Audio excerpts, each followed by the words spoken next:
Hey, everybody, and welcome to the Whole Package by Premier Packaging. I am your host, Billy Watkins, and this is Josh Bowman. Hey, Billy. How are you? Hi, Josh. How are you? Good.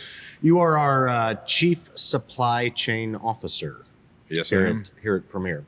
A couple things. Let me get out of the way first. I like your shirt. Thank you. I have one similar, but I did not wear it today. So let's get into this, Josh. Tell me a little bit about you. Yeah. So I'm a native of this area. Okay. I grew up across the river. Which part? Oh, in Jeffersonville. Literally right across the river there. I refer to it as Jeff. It is Jeff. Where'd you go to high school? I went to that old Jeff question. High. Yeah. Okay. Jeffersonville Yeah. High School or Jeff High, whichever one you want to call it. Fun. I've been to I've been to basketball games there, and my gosh, that's it's exciting. They really get into it. It's definitely a basketball school. Yeah. I think some of the other sports struggle a little bit, but it's definitely a basketball school. So, and it's nice facilities. It is for sure. So you're a local guy. Where'd you? So I didn't finish my sentence. But yeah, I know. So I was trying to think how to help you there. Sometimes I just trail off. I don't like to lead people with these things. I just want them to pick up wherever they would like. Well, then I totally missed it. So That's okay. But we continue on. Yeah, okay. So I grew up in Jeff. Went to high school there. Born and raised there. After high school, I went in the military. So I spent a few years in the United States Marine Corps. Thank you for your service. Yeah, thank you. After that, I came back to Southern Indiana. Like I said, it's where my family's from. Went to work for Humana here in Louisville for about 10 years. I guess I'll thing I didn't mention, I lead supply chain here, but my career up until this point has been heavily in finance. Okay. So I spent 10 years in finance in a lot of different roles at Humana. While I was at Humana, I completed my MBA here locally at Sullivan University. So early 2000s, finished that program there.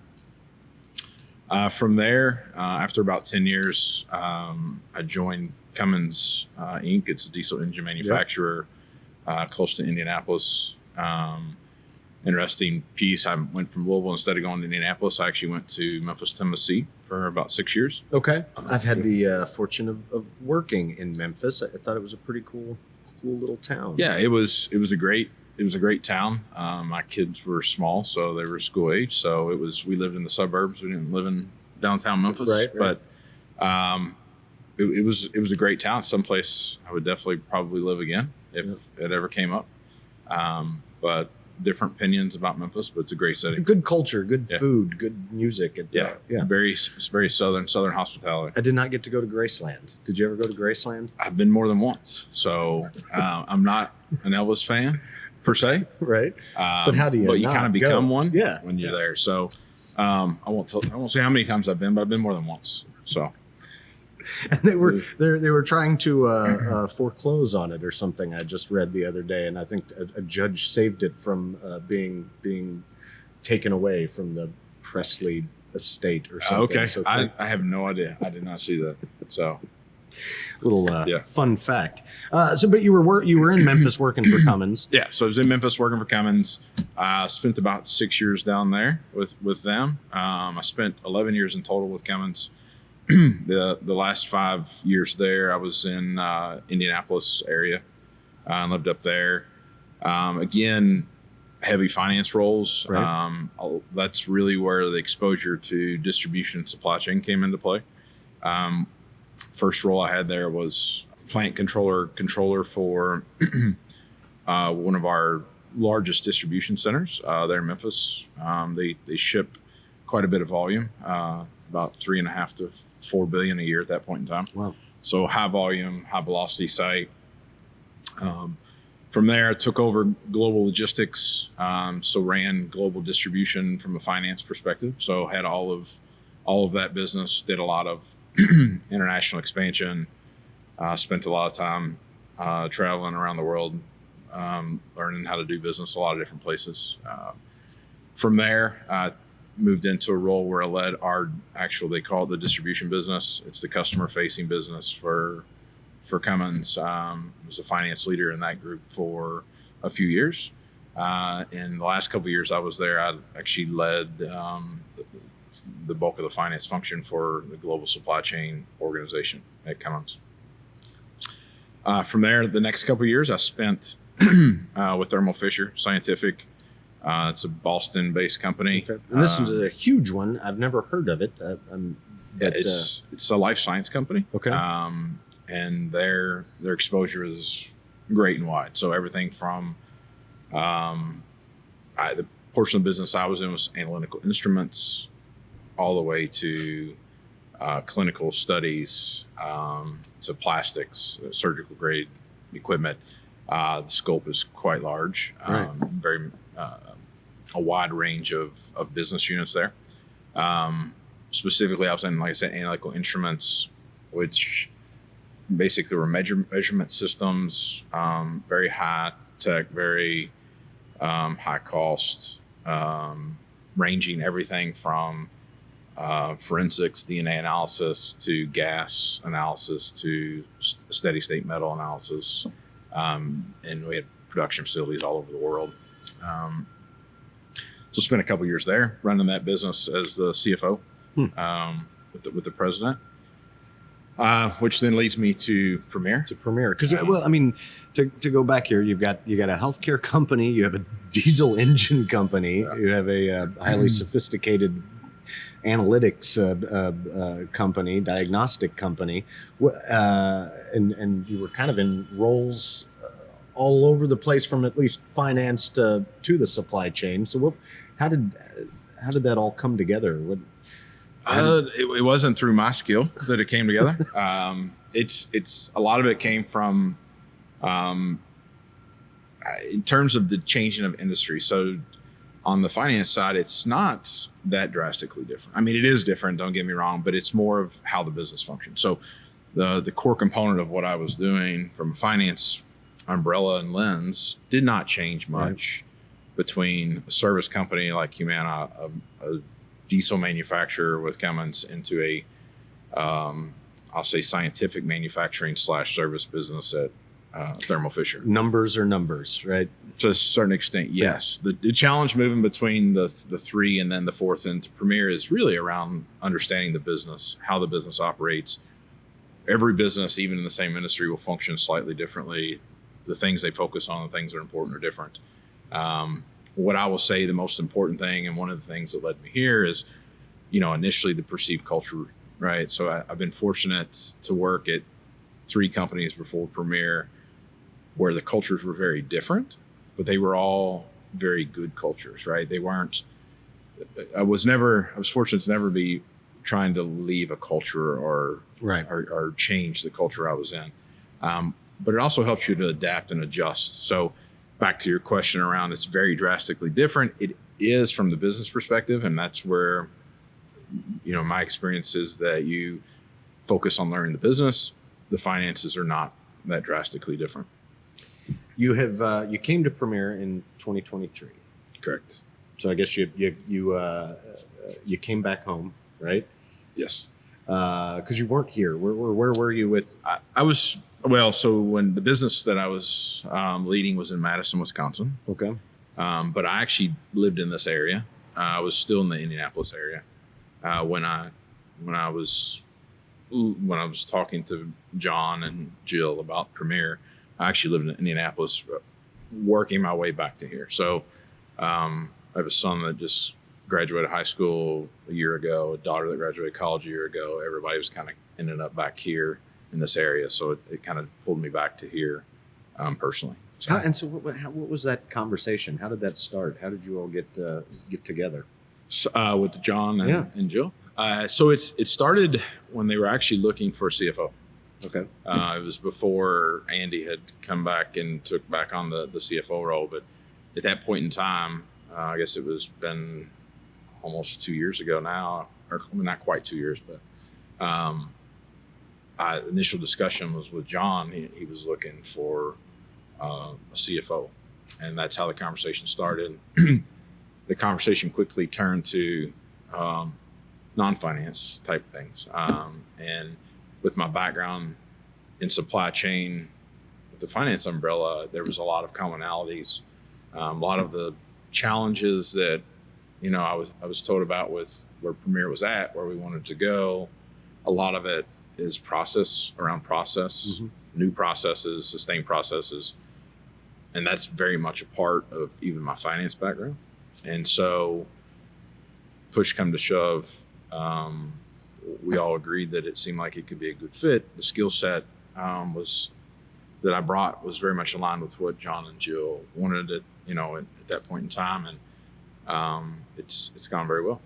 What, Chief Supply Chain Officer, for Premier, what does that entail? So it's for the most part, the customer facing part of our business. And so if you think about our product cycle, we have manufacturing, feeds into our distribution, feeds to our customer. You pick up at the point of after manufacturing, so that product comes directly in, but anything that's not manufactured has to be sourced. We have to plan the inventory levels for those customers that we provide that for. We have to get the product to the customers.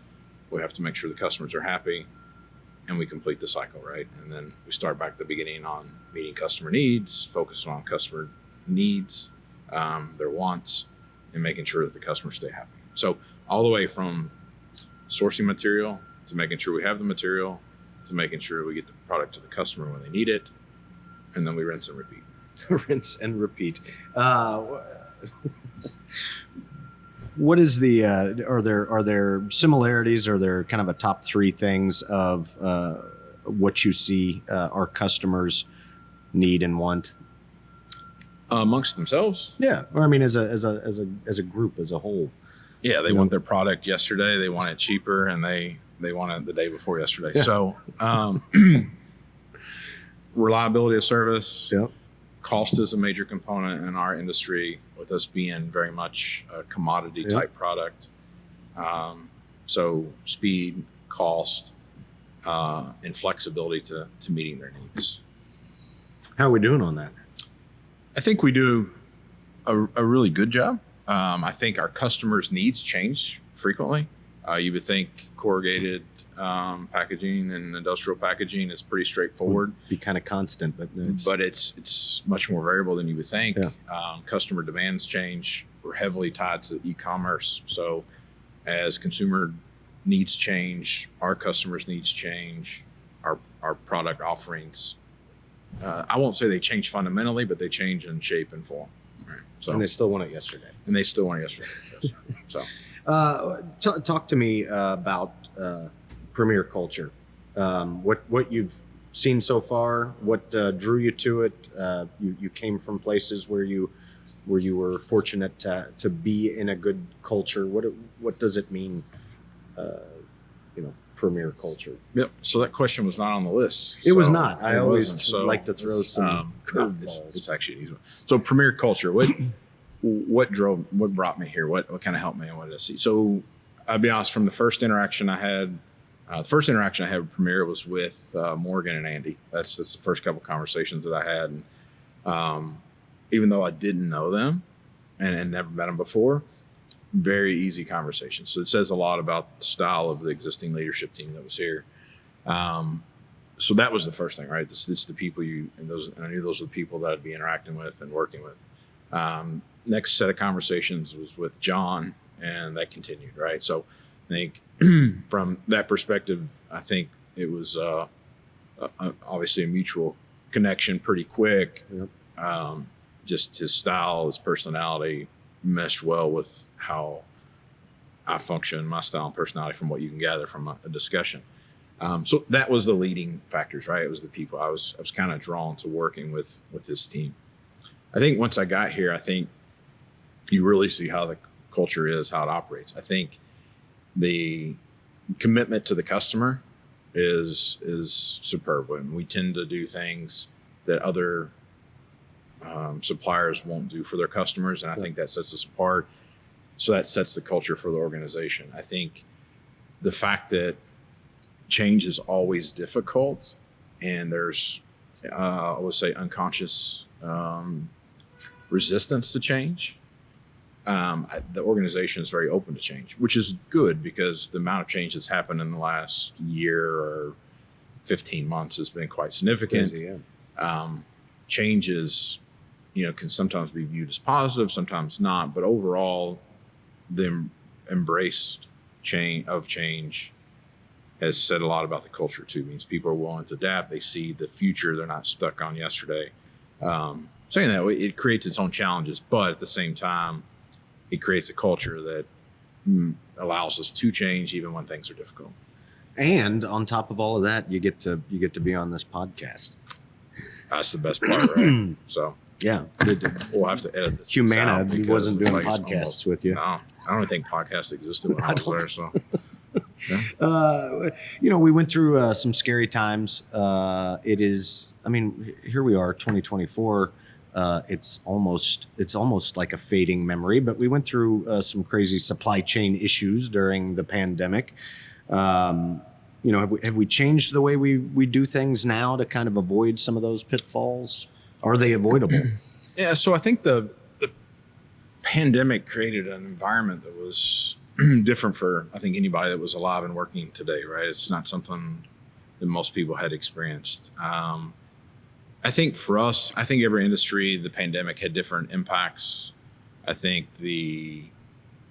what companies felt. I mean, what the challenges I faced when I was at Thermo Fisher with the pandemic and supply shortage is much different than what we faced here. It's a different type of product. Right. The availability of the material is different. So I think the impacts of the pandemic still exist. I think inflation is, a direct, strict correlation to the pandemic, even though we everybody has their own opinion on that. But inflation is probably the one that still impacts us, right? Right. The cost of our material goes up because we are a commodity. It's harder and harder to pass that on to the customer. You couple that with, for, I would say, industries like ours where the pandemic actually created volume, right? Yeah. For us, and now that we're not necessarily feeling those same effects, the economic impacts of that were just natural slowdown, consumer spend. Those things impact us more than I think the supply piece of the pandemic does, right? So we're readjusting to that, and that's part of the changes we're going through in the resetting to make us the company that we're going to be tomorrow. So from the pandemic perspective, I think consumer spend, the outcome of that, just e-commerce in whole, as it has just naturally slowed down, is probably, in my opinion, been the bigger impact versus a supply impact for us not being able to get paper sheets or whatever. So, yeah. Correct. So but for now, it seems like things are global supply chain wise moving in the right direction. For us, I believe so. I think the opportunity to continue to expand to non-US based supply, there's opportunity there. I think as the general economic situation changes in commerce and in the end users of the packaging industry, I think that will open the door up to actually expand our supply base more broadly, meaning internationally. We do that now. So we do. We do international sourcing today, primarily from Latin America and from Asia, Asia Pac and China, a few different areas. But it's a slightly different business model on inventory that you have to take on those. There's long lead times. There's purchase commitments that have to be made. So we have to balance that with our existing inventory positions, existing demand. And it makes it a little challenging when the economy starts to flatten out a little bit to continue to grow that. But as the business grows, that opportunity grows along with it. So. What do you see for the future of Premier's supply chain? More of that international, more what? Yeah, so I do. I think in the future, again, as it's heavily driven on, I'll say, the economics of where we're at and what the total market size looks like for us, right? And as we grow in that, I think that's important. I think what I would say the focus for the next couple of years for supply chain is some of the things that we're already working on. So, as we grew rapidly, over the last, I'll say 10 years, but really longer than that, our distribution footprint just kind of reacted, Mm-hmm. and it suited its purpose. It did exactly what it was supposed to do. Yeah. But now we're in a position where we need to kind of contract our footprint, service from less locations, more centralized distribution. And so that's something we're working on today. The number of 3PL providers versus premier ran distribution centers, we're shrinking the 3PL side, maximizing the premier locations. Right. Not getting rid of 3PLs. That's not what sometimes it sounds like that. It's consolidating where we can, where it makes sense for us, and then utilizing 3PLs as partners in the future versus a primary solution type scenario. And that's efficiencies. That's correct. Because the main focus for us right now is that cost to serve, right? So the cost to serve the customer. When there are facilities, we have better control of that cost. It's a lot more, we can leverage that cost. It's less based on fixed costs to other locations.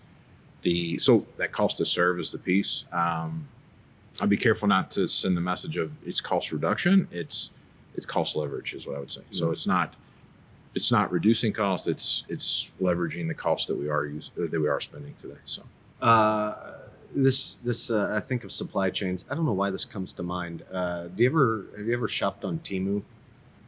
I have not, but I think everybody else has. Good Lord. Yeah. It's frightening. Yeah. I mean, and I think, you order something on the app and I mean, they ship it overseas. I mean, you just kind of, you wait for like 4 weeks, but you get the cheapest thing possible, showing up on your doorstep. I don't know why I'm amazed by it, but I am. Where are you going with this? I don't know. I was trying to lighten the mood. I'm not really supply sure. Yeah, we can't sell packaging on Temu, so we can't do that. No, we can't. They need it sooner than 4 weeks, and it's probably got to come from somewhere. It's not going to be waterlogged. Yeah, they need it yesterday. If you don't mind me asking, and this is definitely an overreach, but what's your tattoo? Which one? The one on this one? I see a tip of a tattoo. Is that what do you got there? It's a lion. Okay. How long you had that? This is the personal part of the interview that no one likes. I just take my shirt off and then we'll just like go through the whole. Go. I had to take my shirt off earlier. You did. I just so here. And I don't have tattoos. For the camera. That is gorgeous. That's huge. So I've had it for this one for a couple years. Okay. So this doesn't go back to like Marine days or anything. You just got this. No, it goes back to like February last year. So I like it. Yeah. So I have one really you bad. Want me like stand in front of the camera and he'll do we'll probably get a still shot at the end of this so you can paste it up there. Yeah. We'll make this the thumbnail for the podcast will be that thing. That is gorgeous. I'm glad I asked. I'll keep my pants on someday. Please. It's not that kind of podcast. I'm going to come up to Jeffersonville and we're gonna get tattoos together. It would be I think another good podcast. So I actually go to Atlanta to get them. The guy I go to is in Atlanta. Yeah. Okay. So it's probably better than Jeffersonville tattoos, I guess. Yeah, I didn't even look in Jeffersonville to be honest with you. So when I was a kid, it was Tattoo Charlie's. I don't even know if they're around anymore. I think Charlie died years ago, and I'm sure they are. But yeah, okay. So just my first tattoo was at Tattoo Charlie's. Yeah, I think everybody's first tattoo was at Tattoo Charlie's. Yeah. So at like 17, and you just tell them you're 18. The best part was I think I was 17. Yeah, me too. Me too. But it was I didn't go back. So. Oh, it hurt. These questions weren't on here. I know, Jake. What the hell? We always like to keep you folks on your toes. Yeah.